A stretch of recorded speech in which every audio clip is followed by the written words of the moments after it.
वाले हैं हम एक इम्पॉर्टेंट चेंज। ये चेंज आया है उन लोगों के लिए जिनका जीएसटी में रजिस्ट्रेशन जो है वो कैंसिल हो गया था। ठीक, अब अगर हमारे वो लोग हैं उन्हें अपने जीएसटी के रजिस्ट्रेशन को रिवोक करवाना है, मतलब कि उन्हें वापस जीएसटी का रजिस्ट्रेशन करवाना है, तो फिर गवर्नमेंट जो है उसने टाइमलाइन को एक्सटेंड कर दिया है। देखते हैं गवर्नमेंट ने क्या टाइमलाइन एक्सटेंड करी है। फ्रेंड्स, ये हमारी नोटिफिकेशन आई है, ये आई है आपकी 25 जून 2020 को। इसे हम देखते हैं अंदर जाके। तो यहाँ पर आप ये देखेंगे, ये हमारा एक ऑर्डर है, मिनिस्टर का ऑर्डर है, जो कि आपका फर्स्ट ऑर्डर है सेंट्रल टैक्स का नंबर 1/2020। इसके अंदर वो कहते हैं कि vera sub section 2 of section 29 जो सीजीएसटी एक्ट का है, जो कि बात करता है cancellation of registration by proper officer. तो यहाँ पे क्या होता है कि जो हमारा सेक्शन 29 है सब सेक्शन 2 सीजीएसटी एक्ट का, उसके अंदर जो मेरा प्रॉपर ऑफिसर होता है वो हमारी जीएसटी का जो रजिस्ट्रेशन होता है उसे वो कैंसिल कर सकता है। और वो जो कैंसिल कौन कौन से क्लॉजेस में कर सकता है, वो अलग अलग क्लॉजेस में ए से लेके ई तक के आपके क्लॉजेस होते हैं, वो रजिस्ट्रेशन को कैंसिल कर सकता है। एक एक करके इन क्लॉजेस को देखते हैं। सबसे पहला, वो अगर हमारा रजिस्टर्ड पर्सन है उसने कॉन्ट्रवीन कर दी है प्रोविजंस ऑफ द एक्ट को, तो जो मेरा प्रॉपर ऑफिसर होगा वो जीएसटी के रजिस्ट्रेशन को कैंसिल कर देगा। फिर इसके बाद हमारा पर्सन है जो पे करा है टैक्स अंडर सेक्शन 10, मतलब कि कोई ऐसा पर्सन जो कि टैक्स को पे करा है अंडर कॉम्पोजिशन स्कीम। अगर कोई कॉम्पोजिशन स्कीम वाला टैक्स पेयर है और उसने फर्निश नहीं करी है रिटर्न 3 कॉन्जिक्यूटिव टैक्स पीरियड के लिए, तो भी उसका GST registration proper officer cancel कर देगा। फिर इसके बाद अगर कोई हमारा पर्सन है जो कि क्लॉज बी में फॉल नहीं करता है पर उसने फर्निश नहीं करी रिटर्न्स कॉन्जिक्यूटिव 6 महीने के लिए, तो भी उसका जीएसटी रजिस्ट्रेशन कैंसिल हो जाएगा। कोई ऐसा पर्सन जिसने वॉलंटरी जीएसटी के लिए रजिस्ट्रेशन के लिए अप्लाई करा था पर उसने 6 महीने तक अपने बिजनेस को स्टार्ट नहीं करा, तो उसका जीएसटी रजिस्ट्रेशन कैंसिल हो जाएगा। फिर अगर कोई हमारा ऐसा पर्सन है जो कि आपका जीएसटी रजिस्ट्रेशन फ्रॉड से या फिर विलफुल मिसस्टेटमेंट से, सप्रेशन से मिला था,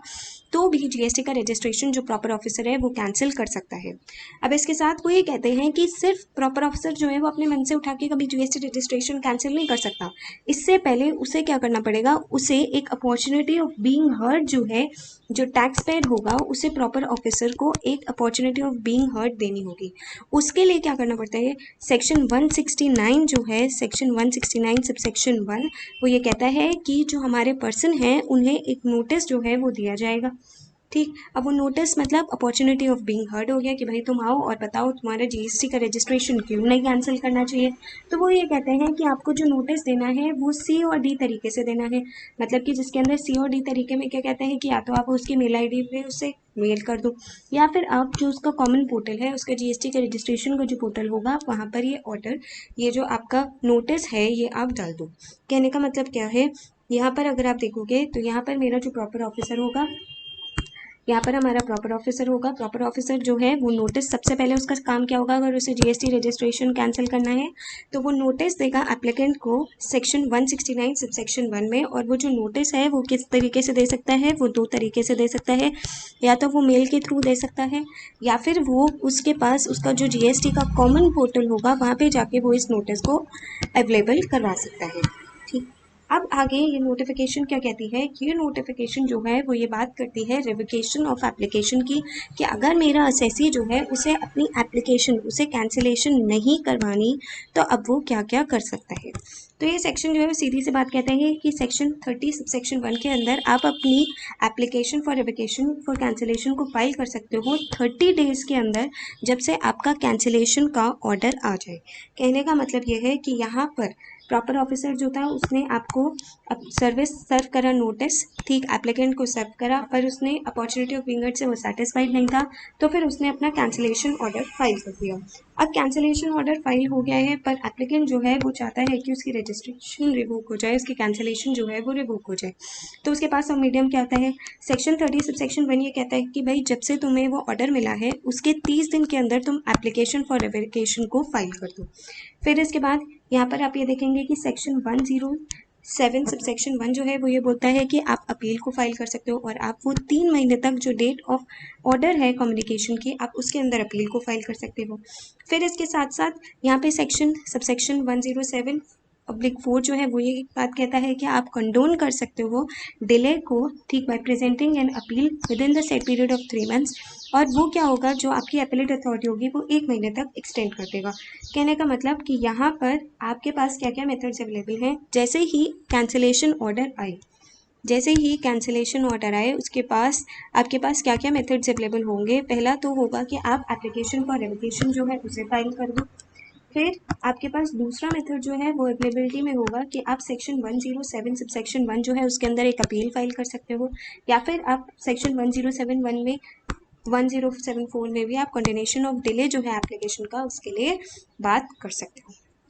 अब हो क्या रहा है आज की डेट में, सिचुएशन क्या चल रही है, ये बात थी एक्ट में क्या प्रोविजंस दे रखे हैं। अब आज की डेट में सिचुएशन क्या चल रही है, आज की डेट में अगर हम सिचुएशंस देखेंगे तो यहाँ पर हो क्या रहा है कि बहुत सारे जीएसटी के रजिस्ट्रेशंस जो हैं वो कैंसिल हो रहे हैं। प्रॉपर ऑफिसर जो है उसने सबसेक्शन 2 के अंदर जाके नोटिस सर्व कर दिए, नोटिस सर्व कर दिए सी और डी क्लॉज के अंदर सेक्शन 169 सेक्शन 1 के, और बहुत सारे लोगों के रजिस्ट्रेशन कैंसिल कर दिए। अब हुआ क्या कि कोरोना की सिचुएशन को देखते हुए लोगों के पास ये जो 3 टाइम पीरियड का ऑप्शन था ये हो चुका है इलैप्स। लोगों का ये टाइम पीरियड इलैप्स हो चुका है, ना वो ये कर पाए, ना ये कर पाए, ना ये कर पाए कोरोना की सिचुएशन को देखते हुए। तो अब वो लोग जो इस सिचुएशन में फंस गए हैं, अब उन्हें अपना रिवोक करवाना है, कैंसिलेशन पर वो नहीं करवा पा रहे हैं, तो उन लोगों के लिए गवर्नमेंट जो है वो एक रिलैक्सेशन लाई है। ये एक बहुत बड़ी रिलैक्सेशन है, आप इसे देखेंगे यहाँ पर वो ये कहते हैं कि नाउ देयरफॉर कि यहाँ पर पहले हम देखते हैं गवर्नमेंट ने किन लोगों की बात करी है। गवर्नमेंट ने ये कहा है कि यहाँ पर वो लोग जिनके पास नोटिस आए थे सेक्शन 169 सब सेक्शन 1 के अंदर, और जो पीरियड ऑफ 30 डेज था जो कि प्रोवाइड करा गया था, या फिर जो पीरियड था फाइलिंग ऑफ अपील का, या फिर जो पीरियड था कंटिन्यूशन ऑफ डिले का, ये तीनों पीरियड्स, ठीक, आपके ये तीनों पीरियड्स अगर इलैप्स हो गए हैं और रजिस्ट्रेशन जो है वो कैंसिल हो गया है क्लॉज बी में, क्लॉज सी में, और सबसेक्शन 2 सबसेक्शन 9, मतलब कि अगर सेक्शन 29 के 2 के क्लॉज बी में जाके या क्लॉज सी में आपका रजिस्ट्रेशन कैंसिल हुआ है, ये जो रिलैक्सेशन आई है ये सिर्फ इन 2 लोगों के लिए रिलैक्सेशन आई है, बाकी किसी भी और पर्सन के लिए रिलैक्सेशन नहीं आई है। ये बात बहुत ध्यान से समझिएगा। वो लोग जिन्होंने सेक्शन 10 के अंदर अपनी रिटर्न 3 टैक्स पीरियड तक फाइल नहीं करी थी, या फिर वो लोग जिन्होंने 6 महीने तक अपनी रिटर्न जो है वो फाइल नहीं करी थी, अगर कोरोना की सिचुएशन को देखते हुए वो अपनी रिटर्न फाइल नहीं कर पाए थे और उनका जीएसटी रजिस्ट्रेशन कैंसिल हो गया है, बस उन लोगों के लिए ये रिलैक्सेशन जो है वो आई है। ठीक, कि अगर उनका जीएसटी रजिस्ट्रेशन कैंसिल हो गया है और वो टैक्स पेयर्स जो है वो रिकवेकेशन ऑफ कैंसिलेशन जो है उसके लिए अप्लाई नहीं कर पाए हैं, तो गवर्नमेंट जो है उसने क्या करा है, गवर्नमेंट जो है उसने एक ऑर्डर बनाया है टू रिमूव दीज डिफिकल्टीज। ये जो ऑर्डर है इसे बोला जाएगा central goods and service tax removal of difficulties order. ठीक, तो यहाँ पर ये रिमूवल ऑफ डिफिकल्टीज ऑर्डर जो है वो ये क्या बात कर रहा है, वो कह रहा है कि for the purpose of calculating the period of 30 days for filing application for revocation of cancellation. अगर आप यहाँ पर चार्ट में देखेंगे तो मैंने ये बना रखा है, यहाँ पे बात करते हैं उन लोगों की जिनको नोटिस सर्व हुआ, और वो नोटिस जो है वो लोग जो कि आपके सेक्शन 2 सबसेक्शन बी या फिर सेक्शन 2 सबसेक्शन सी, जो कि मैंने आपको बताया कि यहाँ पे 29 टू सबसेक्शन बी के अंदर वो लोग होते हैं जो कि सेक्शन 10 में काम कर रहे होते हैं, कॉम्पोजिशन में काम कर रहे होते हैं, और यहाँ पे आपके सेक्शन 10 के अलावा वो लोग होते हैं जिन्होंने 6 महीने तक अपनी रिटर्न जो है वो फाइल नहीं करनी थी है, और वो लोग जिनके पास क्या हुआ, नोटिस जो है वो सर्व हुआ, और ये नोटिस जो है उनके पास आया या तो मेल के थ्रू आया या फिर उनके पास क्या हुआ, कॉमन पोर्टल पे अवेलेबल करवा दिया गया। और क्योंकि इस नोटिस के आने के बाद उनका कैंसिलेशन ऑर्डर जो है वो भी पास हो चुका है, और कैंसिलेशन ऑर्डर जो है वो पास हुआ है 12 जून तक। अगर आपका कैंसिलेशन ऑर्डर फाइल हो चुका है और आपने कोई भी, आपका जो पीरियड था 30 डेज़ का वो इलैप्स हो चुका है,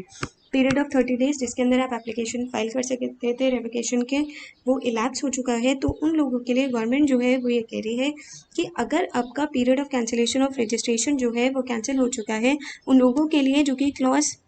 सेक्शन 29 के बी या फिर सी के अंदर फॉल करते हैं, और जिन्हें नोटिस मिला था सेक्शन 169 के क्लॉज सी में या क्लॉज डी में, और जहां पर कैंसिलेशन ऑर्डर जो है वो भी पास हो चुका है 12 जून 2020 तक, तो उनके लिए जो 30 डेज़ का पीरियड होता है, 30 डेज़ का पीरियड, ये कौन सा पीरियड हुआ, 30 डेज़ का वो पीरियड जिसके अंदर हमने बात करी थी कि वो अपनी एप्लीकेशन जो है वो फाइल कर सकते हैं, ये वाले पीरियड की बात हो रही है कि उन 30 डेज़ को कब से काउंट करा जाएगा। वो ये कह रहे हैं 30 डेज़ को काउंट करा जाएगा लेटर ऑफ, जो भी बाद में आए, date of service of cancellation order, जिस दिन उन्हें कैंसिलेशन ऑर्डर मिला, या फिर 31 अगस्त 2020। कहने का मतलब सिंपल सा है कि अब आपके 30 डेज़ जो हैं या तो आपके यहाँ से काउंट होंगे या फिर आपके यहाँ से काउंट होंगे। आपका कैंसिलेशन ऑर्डर 12 जून को फाइल हो चुका है, तो 30 डेज़ जो हैं वो यहाँ से काउंट नहीं होंगे, 30 डेज़ काउंट होंगे 31 अगस्त से, या फिर date of cancellation order whichever date of service of cancellation order जब भी आपको मिला उसके बाद, मतलब कि अगर मेरा कोई टैक्स पेयर है जिसे उसका यहाँ पर 20 जून को जाके उसको उसका कैंसिलेशन ऑर्डर मिल गया, यहाँ पे उसको सर्व हो गया कैंसिलेशन ऑर्डर, तो क्या उसके एप्लीकेशन के 30 डेज जो हैं वो यहाँ से काउंट होंगे? तो वो कहते हैं कि आपके जो 30 डेज हैं वो यहाँ से काउंट नहीं होंगे। 30 डेज जो हैं फाइलिंग ऑफ एप्लीकेशन के, वो आपके लैटर मतलब कि 31 अगस्त 2020 जो है उससे काउंट होंगे। तो इसके बाद आपको एक महीना मिल जाएगा जिसके अंदर जाके आप अपनी एप्लीकेशन फॉर एप्लीकेशन जो है उसे फाइल कर सकते हैं। तो फ्रेंड्स, ये था हमारा एक बहुत इम्पॉर्टेंट ऑर्डर। ये ऑर्डर जो है ये जीएसटी के रजिस्ट्रेशन जिन लोगों की कैंसिल हो गई है उन्हें रिवोक कराने के लिए एक बहुत इंपॉर्टेंट ऑर्डर है, कोविड-19 की सिचुएशन को देखते हुए जो गवर्नमेंट लाई है। तो फ्रेंड्स, ये थी हमारी वीडियो। अगर आपको वीडियो अच्छी लगी हो तो मेरी वीडियो को आप ज़्यादा से ज़्यादा शेयर करें अपने फ्रेंड्स के बीच।